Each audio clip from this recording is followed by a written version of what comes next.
Opa, e aí, tudo bem? Que horas são? São 6 da tarde, hora de sair do trabalho, ir para casa, fazer um happy hour hoje, na verdade, né, com os amigos. Mas antes eu queria fazer um comentário rápido a respeito do relatório da Comissão de Inteligência e Segurança do Parlamento Britânico a respeito das atividades da Rússia. Esse relatório foi, como eu disse, foi desclassificado há 2 dias atrás, somente, mas o relatório foi escrito há um ano. E as pessoas que prestaram depoimento para essa comissão, esses depoimentos aconteceram já há aproximadamente 18 meses. Então, nesse período de 12 meses, provavelmente coisas mudaram, né? Mas o relatório é dividido em duas partes. É dividido em uma parte que explica as ações da Rússia e em uma segunda parte que discute o governo britânico e as agências de inteligência. Eu não vou entrar muito na segunda parte, eu quero falar mais sobre a parte da Rússia. A parte da Rússia é dividida em três partes. É dividido entre a parte sobre a informática, né, o cyber em inglês que chama, operações cyber. A segunda parte são sobre operações de influência e operações psicológicas, incluindo fake news, influência, manipulação de eleições. E a terceira parte é sobre os expatriados russos, os russos que vivem no Reino Unido.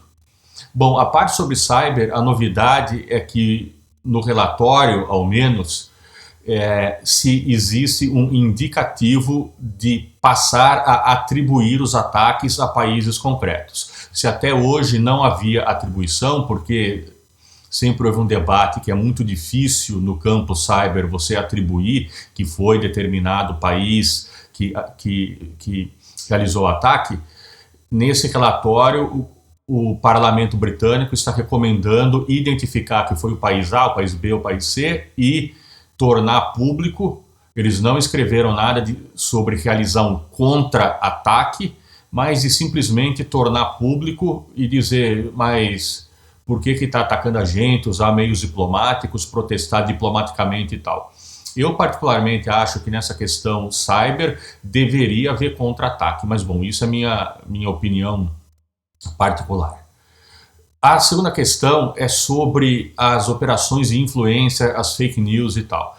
E o relatório questiona em que nível que a Rússia, ou melhor, tenta responder tenta explicar, entender as operações russas, a eficácia das operações russas, primeiro, no plebiscito sobre a independência da Escócia, segundo, sobre o plebiscito do Brexit e terceiro, sobre as eleições britânicas. É claro que o Kremlin respondeu em nota oficial, o Dmitry Peskov, que é o porta-voz do Kremlin, respondeu que o governo russo não tem nada a ver com isso, e inclusive o Kremlin emitiu uma nota oficial que não precisa influenciar as eleições britânicas, porque o governo russo está disposto a cooperar com qualquer governo democraticamente eleito que se forme no Reino Unido.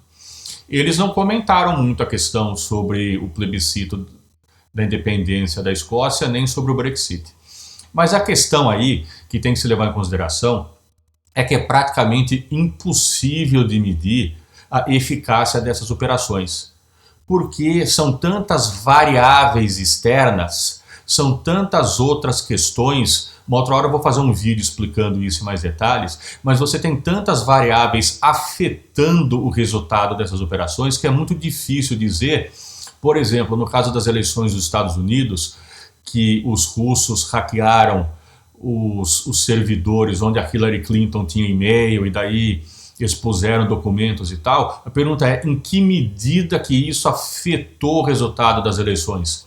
Eu estou para dizer que basicamente não afetou, porque uma coisa que tem que ser levada em consideração é que em qualquer operação psicológica, em qualquer operação de influência, se você não tem a base já pronta, se você não tem com o que manipular, é muito difícil você criar do nada. Se você vê os porquês, tentar entender a eleição do Trump sobre essa perspectiva, e se vocês quiserem, deixem um comentário que eu faço um vídeo explicando isso melhor. Mas se você entender, se você tentar entender a eleição do Trump por essa perspectiva, você vai ver que em face da crise econômica de 2008, em face da globalização, em face do desemprego estrutural, em face da precarização do trabalho, você tinha todas essas questões já prontas. Não é à toa que um documentário da BBC de 2011, 2012, se eu não me engano, 2010, 2011, por aí, já havia um documentário, um filme, eu assisti na época, já prevendo que o Brexit era muito possível de ocorrer. E por que o Brexit era muito possível de ocorrer? Justamente por causa das mudanças associadas à globalização que afetam a vida de muitas pessoas, economicamente, socialmente, culturalmente, e que encontraram a União Europeia para culpar. Mas, mesmo dentro dessa questão sobre as possibilidades de manipulação, a Rand Corporation dos Estados Unidos tem um artigo ótimo descrevendo e analisando essas operações de influência, tanto russas como chinesas, e uma grande mensagem do artigo é: não vamos exagerar. Eles tentam, é claro que eles tentam, e ninguém deve se surpreender pelo fato deles tentarem, mas é eficiente? Essa que é a grande questão. Eu diria que não é tão eficiente. É muito mais uma forma de quem perdeu culpar um agente externo pelo não sucesso, né? Pela não eleição ou o que quer que seja. Agora, o terceiro ponto para mim que é o mais importante, que são os expatriados russos no Reino Unido. A quantidade de dinheiro, a quantidade de investimentos que esses expatriados russos têm no Reino Unido resulta, queira ou não queira, em uma forma de poder político.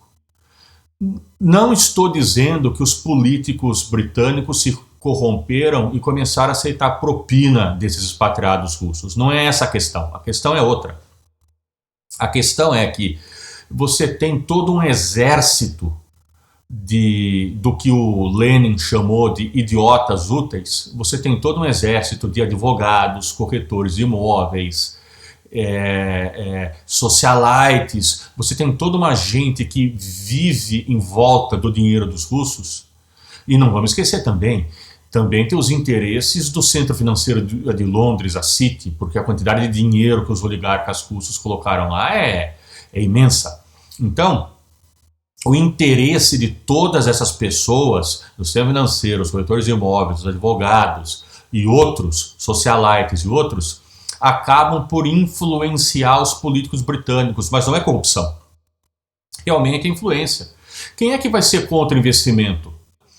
E durante a operação russa na Crimeia, quando a Rússia anexou a Crimeia, tem um fotógrafo britânico, eu esqueci o nome, que colocou essa foto, ele tirou essa foto. E nessa foto, o que está se vendo, a definição está ruim, eu sei, mas nessa foto o que está se vendo é que está escrito: qualquer discussão sobre sanções contra a Rússia tem que levar em consideração os interesses da City, que é o centro financeiro de Londres. E qual é a conclusão final deles? A conclusão final deles é que, finalmente, a questão russa tem que ser considerada séria. A conclusão final deles é que a questão russa, que os serviços de inteligência têm que levar mais em consideração, têm que prestar mais atenção na Rússia. Mas tem uma conclusão que é muito interessante, e eu não sei aonde vai dar, que é a questão do papel das agências de inteligência. As agências de inteligência dizem que nós não temos nenhum papel em uma democracia no sentido de eleições, do processo político e tal. A nossa questão é a segurança do país.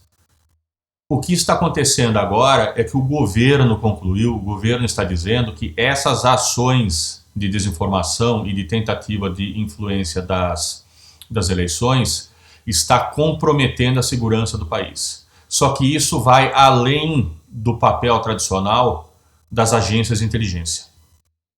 Em que medida que as agências de inteligência vão passar a monitorar e a ter ações ativas contra esse tipo de operações. Isso é algo que eu estou esperando para ver. Bom, por hoje é só. Um abraço, obrigado por assistir. Assine o canal. Até a próxima vez.